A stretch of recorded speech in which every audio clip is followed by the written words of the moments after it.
Hi, I'm Amy T. Meyer. I'm here all on my own today with.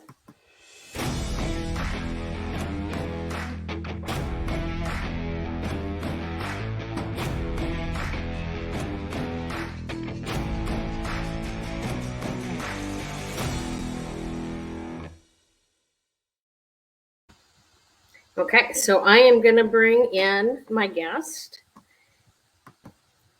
and I'd like you to help me welcome Major Kim Rooster, and I'm going to mess up your last name, even though I didn't earlier.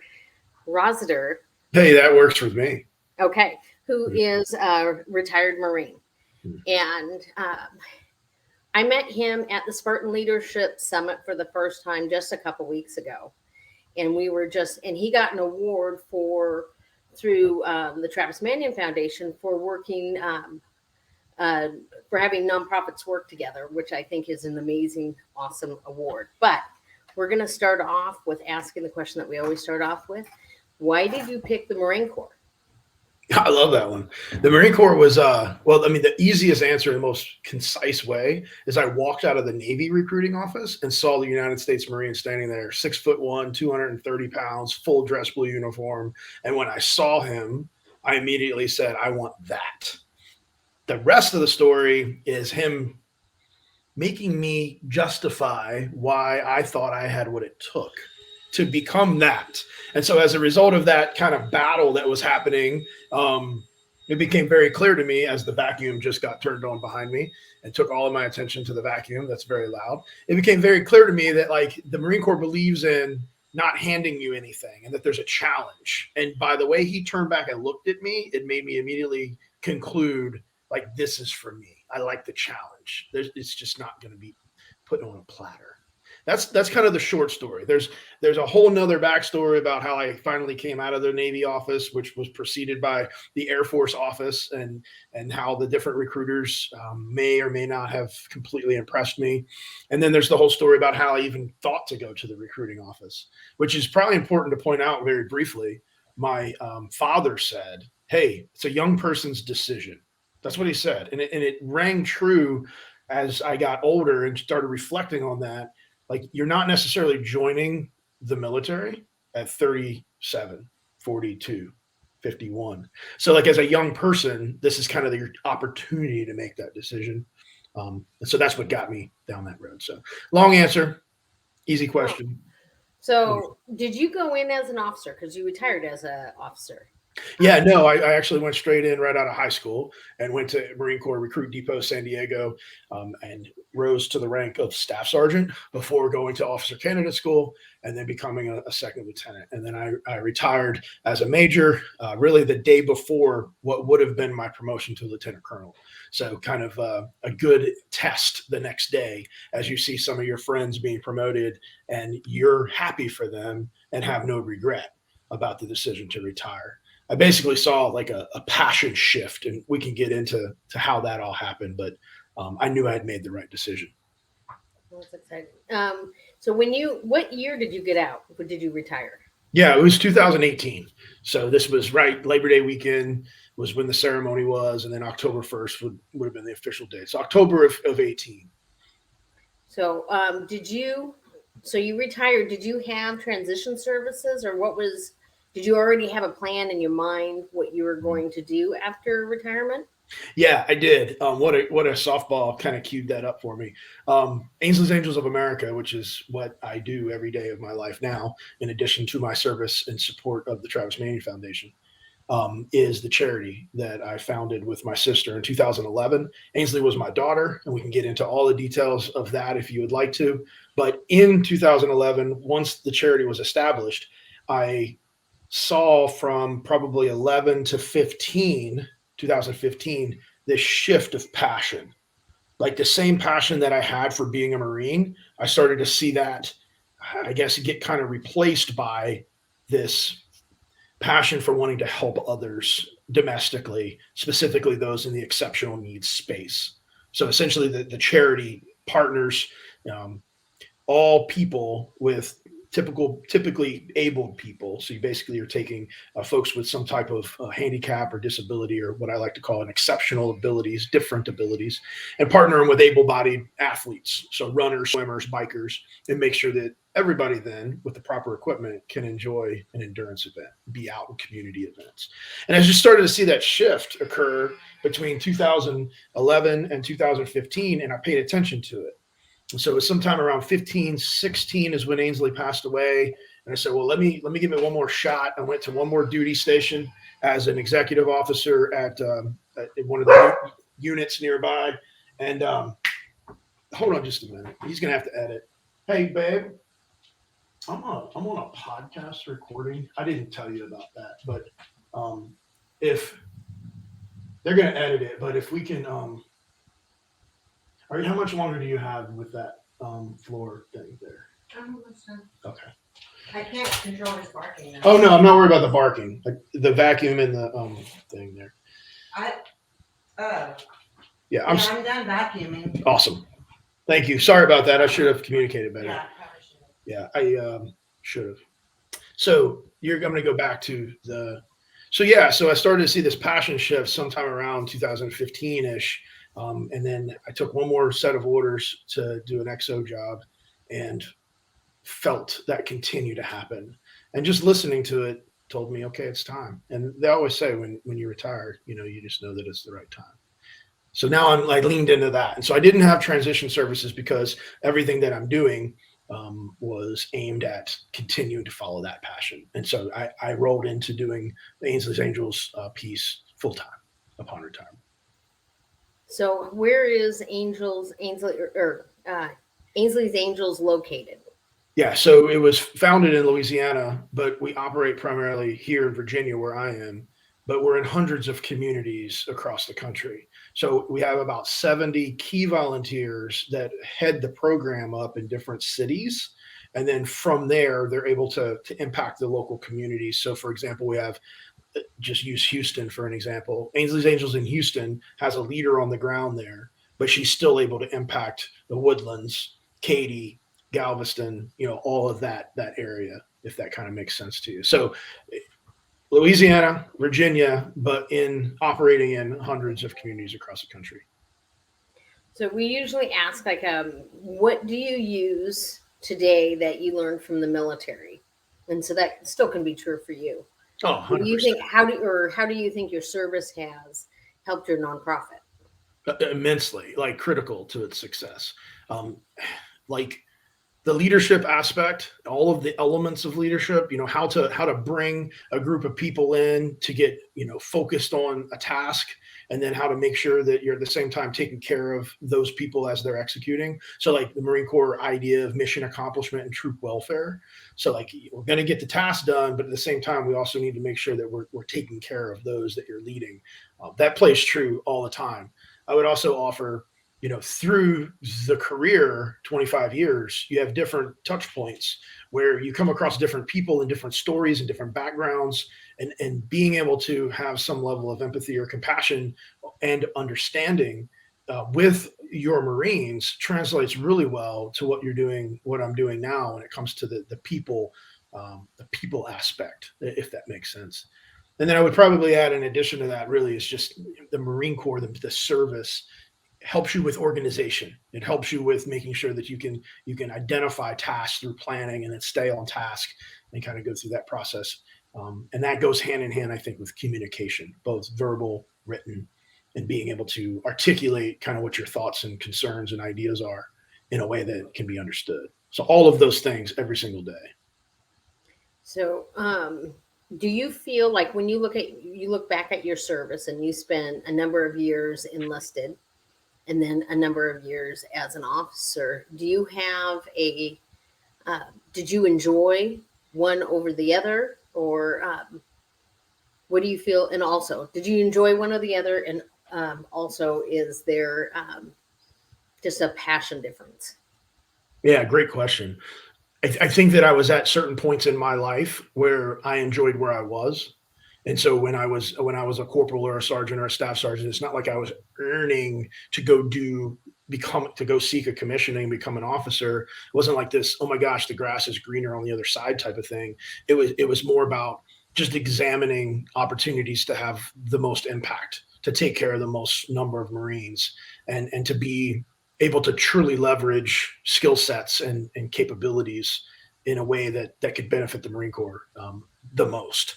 And so as an enlisted Marine, I loved being a sergeant, probably one of the best ranks in all of the service, to be a non-commissioned officer, the senior non-commissioned officer rank, where your daily is having a chance to interact with the Marines and be their first line of defense from the officers, and also at the same time be a mentor to them.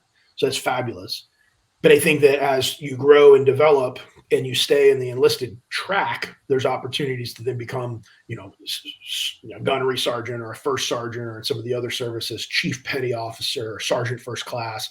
And that role shifts. So now you're overseeing, obviously, all of the NCOs and going through that process. And I felt like if I could start over as a second lieutenant, I would still be able to kind of have an opportunity to do more of the, I don't want to say the trench work, but the stuff that you're doing at the lower levels, which, and by lower, I don't mean that in a derogatory way. I mean more of the execution, more of the stuff. Whereas I thought if I had stayed in the enlisted track, I would be supervising more of it. And this could be confusing to the listener who's going, no, officers supervise. Yeah, they do. But like lieutenants, they do.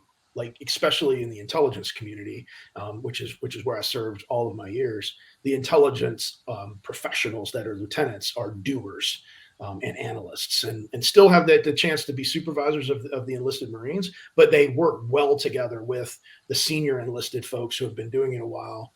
And I just feel like it was the right transition for me. And so looking back on it all, no regrets about any of the decisions along the way. And I would say that I enjoyed where I was when I was there. You had a follow-up question, an additional piece to that. I can't remember what it was though. It was like, do you feel like one had more passion than the other? Yeah, I don't. I don't at all. I would say that there are certain jobs in the service that could be the case. And I'll give you an example. Is probably being, and I never had the opportunity to do this, but like a drill instructor. I think that drill instructors in the Marine Corps at the sergeant, staff sergeant level, like these Marines are extremely passionate about making Marines. And that level of passion would not perhaps compare to the same assignment, like as a lieutenant, a captain, or a major at Paris Island or Marine Corps Recruit Depot San Diego. It's because you're not making Marines as much as you are if you're a sergeant or staff sergeant. So I think the passion really shines through in that. So, but for me, I didn't see a difference in the intelligence community. I felt like the passion to achieve a level of understanding for the commander was there, whether or not you were a sergeant working through the analytical work, trying to identify and put all the pieces together, or if you're doing the same thing on the officer side. So I think my next question is there anything that you left behind? Like my co-host always says, he left behind the 24-hour clock. He goes to dinner at 6 p.m., not 1800. Yeah. Is there anything that you left behind, that you didn't feel would serve you moving forward? Weekly haircuts. I left those behind. I haven't received a weekly haircut since 2018. I now get them 2 to 4 weeks. I would also say I didn't leave it completely behind, but I definitely have only used it 3 times since 2018, which is a straight razor. So I while I was enlisted, I was able to use, I used a straight razor every single day. Not enlisted, but when I was on active duty, I used a straight razor, meaning shave your face every night. But now I've only used that same type of device 3 times, and I've moved to more of an electric razor thing, trying to figure all that out. That's been interesting to be in your 40s trying to figure out how to use an electric razor properly. But yeah, I would say those 2 things, the straight razor to a degree, and the weekly haircuts. As you can see, very, very proud of my locks of hair here. Your locks. Yes. So when did you start volunteering for TMF? Yeah, thank you. So the Travis Manning Foundation has a program. It's called the Spartan Leadership Program. And in November of 2020, a Marine that I had gone to Officer Candidate School, Chris Story, posted on his Facebook that he had just completed the first cohort of the Spartan Leadership Program, a brand new program that the Travis Manion Foundation has put together. And he was encouraging his friends to consider applying. I never forget it because I came across it as I was fixing to put my phone down for the night and just kind of be done with it. But when I saw it, it spoke to me. Then I immediately just clicked the link, filled out the application, went back to the Facebook post and said, done. And he quickly responded so as to say, man, that's awesome. You're going to love it. The reason that I did it was I felt like it was at a point where I really needed to pour some energy into to sharpening the saw, continuing to not just be complacent with accomplishments and experience and education of the past. And this program, the way it was presented, where they're taking families of the fallen and veterans and bringing them together to teach and learn from one another, felt like that was a dynamic that I had never really been exposed to that degree. And what made it even more appealing or interesting was, of course, having Ainsley pass away in 2016. As we're not a family of the fallen or a Gold Star family, but I did lose my 12-year-old daughter. So I felt like there was an angle there too that was going to provide not only more opportunity to connect with some of the other Spartans, but also more of an opportunity to dig deep on some of the things that maybe I was needing to pay attention to. And so I applied, was accepted, and went on to the 7-month program. And along the way, you have opportunities to do various things in your own community while you're going through the program. And one of them is the Character Does Matter program that basically is to help the next generation learn a little bit more about character. So a Spartan leader will go in as a mentor and provide a session to talk about character. And we were tasked with doing that and having it recorded. And it made no sense. It made perfect sense to me to go back to the unit that I had retired from, because you have a whole lot of young Marines fresh out of boot camp that are just starting their intelligence careers. And so it was like, when I was a young Marine fresh out of boot camp on Thanksgiving Day of 1994, showing up at that same base, there was an opportunity to make a lot of decisions, and all the decisions, good decisions, bad decisions. And I just don't remember, because it's your first time away from home, away from a drill instructor or a troop handler. Those decisions that you make are going to be based on what you've been taught up until that point. And I felt like character, yes, it's talked about in early stages of boot camp. Like there's an acronym, JJ Did Tie Buckle, which stands for a bunch of leadership traits. But I feel like the deep meaning of character and the true kind of deep dive on understanding what character is and all of its elements is something that's not necessarily taught. So anyway, I decided that was going to be the group I wanted to talk to, these young 18-year-olds. And that sparked this amazing like passion within me, but also the unit has been so grateful. So now every month I'm going back and doing the same sessions. And we have actually integrated the Manion WOD, the workout of the day, that's named by the CrossFit community in honor of Travis Manion. And we go there. And then it came to mind, if we're going to go do these exercises, these workout of the days where we're running and lifting, why don't I integrate my other passion? So decided to kind of bridge the gaps between the exceptional needs community that Ainsley's Angels deals with and the young Marines out there, and expose them to compassion and empathy and all people. And so now the young Marines get to push the Ainsley's Angels riders during these workouts. And it's just so cool to see, because some of them are the same age, 18, 19, 20-year-old riders that are also now right there with their peers who are active duty Marines. It's really neat to see how that's grown and developed. And it's another piece, I think, of being a leader is being able to connect with all people. And these Marines are getting that. So that, in addition to trying to make sure that Ainsley's Angels can show up at as many Travis Manion Foundation 9/11 Heroes runs as possible in a very scaled and sustainable way. We did 3 of them in 21. We're doing 6 of them in 22. And I want to grow by 100% each year. So by 2024, we hope to be in 24 of the Travis Manion Foundation 9/11 Hero runs. So that's a long answer to your question, but there was a lot to unpack there. It all started with an application to the Spartan Leadership Program. That's great. Well, Ed would always say, like, what do you need from us? Like, how can we help you? I mean, it's really just a matter of making people aware of some of the opportunities that are out there.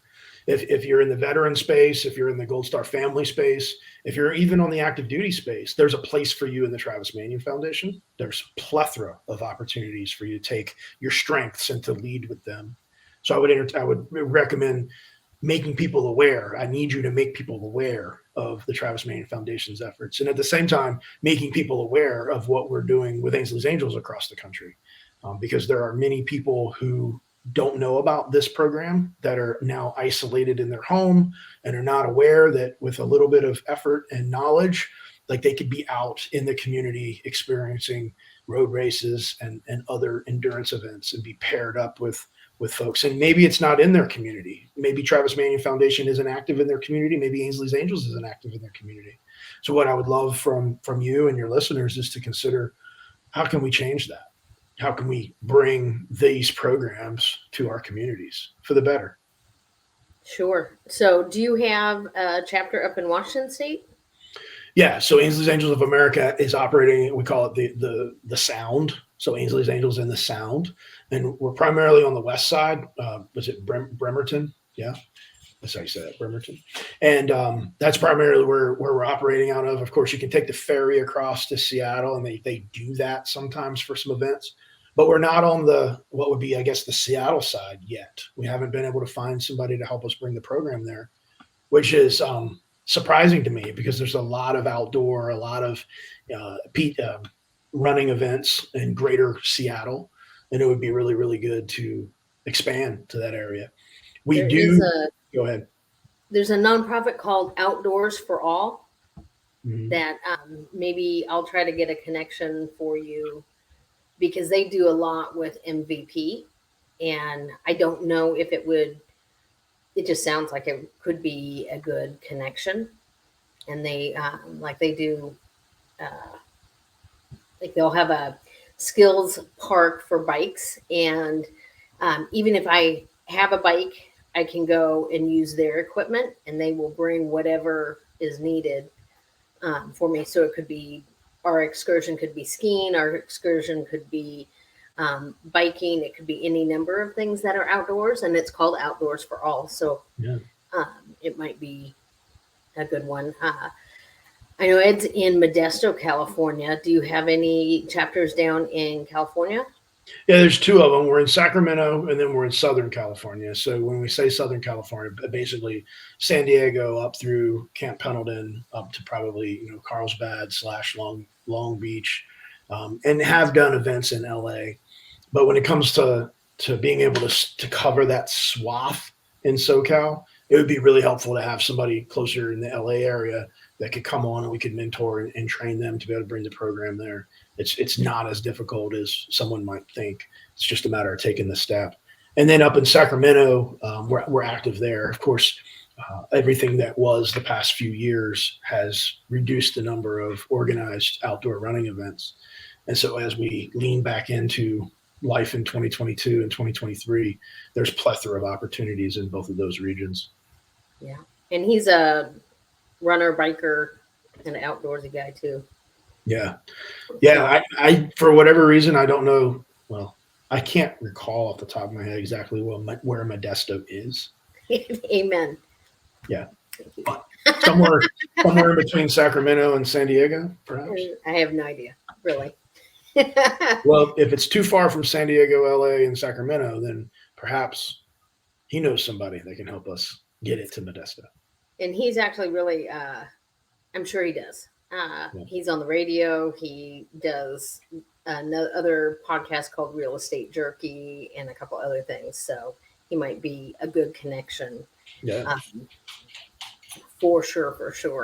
What I was going to ask you, do you have any famous Marine Corps stories that you love to tell when you're in a bar? There I was. I mean, I spent my year in the intelligence community. So the number of stories I have for the bar are really not that lengthy. In fact, it's weird how you kind of change your mind up to be able to segment that stuff.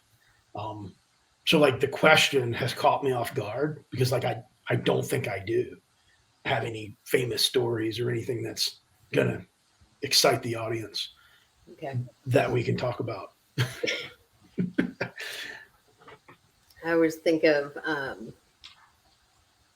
don't know, sometimes I think, it was a lifetime ago when I was in the service, and I think of, all the stupid things we do as privates and, um, you know, stuff like that are fun to talk about.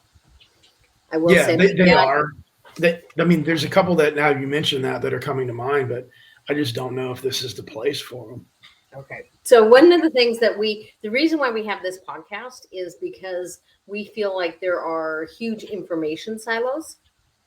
And a lot of the times, so like the Army sometimes can tell their story, but they do it like through AUSA, or the VFW, the Legion tells their stories, but we're not cross pollinating and sharing information. And even talking the way you did, like as far as transition services, you didn't participate because you already had a vision and a goal. Yeah. But what we have found from stories across the U.S. is that there's junior enlisted have far less opportunities from the stories that we've shared.